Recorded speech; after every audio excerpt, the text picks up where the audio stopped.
I got my PhD in the field of organic chemistry, postdoc at Stanford University, joined the group of a man who was going to win a Nobel Prize in chemistry, voted one of the top 50 most influential minds in the world. I was a visiting scholar at Harvard University. I've spoken at every major university in this country, have over 650 research publications, voted the R&D magazine Scientist of the Year. I'm in the National Academy of Inventors. I'm a member of the American Association for the Advancement of Science, over 120 patents, started 7 or 8 companies.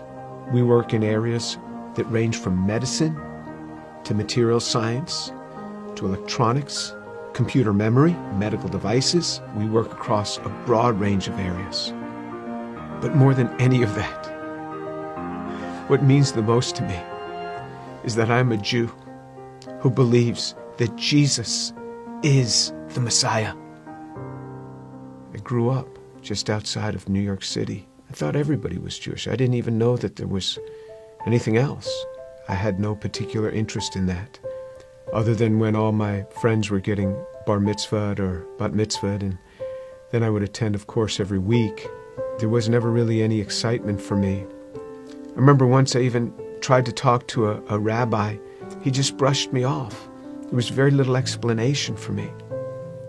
I remember when I went to college, I started meeting a number of people that said that they were born-again Christians, which was sort of an odd term. What's born again? What do you mean, born again? One person saw me in the laundry room. He said, "Do you mind if I give you an illustration of the gospel?" And I remember we sat there and he actually started to draw a picture. A cliff with a man on one side, and he drew a little man, and then another cliff with God on the other side, and a big chasm in between that he labeled with sin. And I looked at him, I said, "I'm not a sinner. I've never killed anyone. I never robbed a bank. How could I be a sinner?" And he had me read a verse from the Bible. "For all have sinned and fall short of the glory of God." In modern Judaism, we never really talked about sin. I don't remember ever talking about sin in my home. So he turned to another passage. Jesus said, "I say to you that everyone who looks upon a woman with lust for her has already committed adultery with her in his heart." Pow! I felt just as if I had been punched right in the chest. Here I was, new in college. I didn't think anybody knew. I would pick up these magazines and I became addicted to pornography. It was just through those magazines. And all of a sudden, something that's written in the Bible, somebody who lived 2,000 years ago is calling me out on it. And I felt immediately convicted. And that now I realized I was a sinner. When I read in the scriptures what sin is, then I knew I was a sinner. How am I going to get to God? We Jews know this better than anyone else. Without the shedding of blood, there is no forgiveness of sin. This description in Isaiah 53 of how he will bear upon himself my sin, the things that I had done, and this was him. This was the man that took this upon himself on the cross.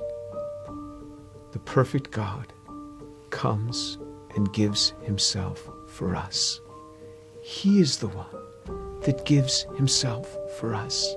I started to realize how Jewish the New Testament is.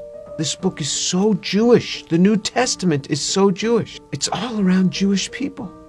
And then on November 7th, 1977, I was all alone in my room. The realization that Yeshua is the one who died on the cross. And I said, "Lord, I am a sinner. Please forgive me. Come into my life." And then all of a sudden, someone was in my room. And I opened my eyes. I was on my knees. I opened my eyes. Who's in my room? That man, Jesus Christ, stood in my room. This amazing sense of God. Jesus was in my room and I wasn't scared. All I started doing was just weeping. The presence was so glorious because he was there in my room on that day. And I didn't want to get up. And this amazing sense of forgiveness just started to come upon me. That was him. Finally, I got up. I didn't know what to do. I didn't know who to tell. Here's this Jewish kid from New York City. What am I going to say? My cousins were shocked. How could you do that? You're Jewish. Telling my mother how I had invited Jesus into my life. She didn't say much. She was weeping. She told my father they weren't happy at all. And she said, I don't blame them for killing Jesus after the things that he said. Who is he to come against these religious leaders that have dedicated their lives to helping people and to tell them that they are whitewashed tombs? Who is he, this young man in his 30s, to say this to these scholars? He got what he deserved. And my mother's a very deep, pensive, careful reader.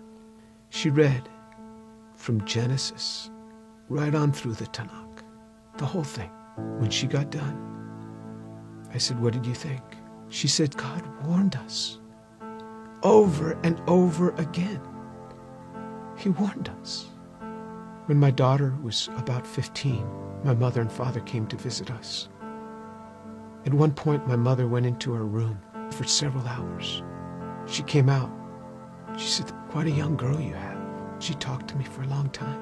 She started reading the Bible again, both the Old and the New Testament. One day, not long after that, she called me on the phone at the age of 72. She said, Jimmy, you wouldn't believe what happened. I said, what happened? She said, I was just reading. And it hit me. It hit me. The way he gave his life. I believe it now. Jesus is the Son of God.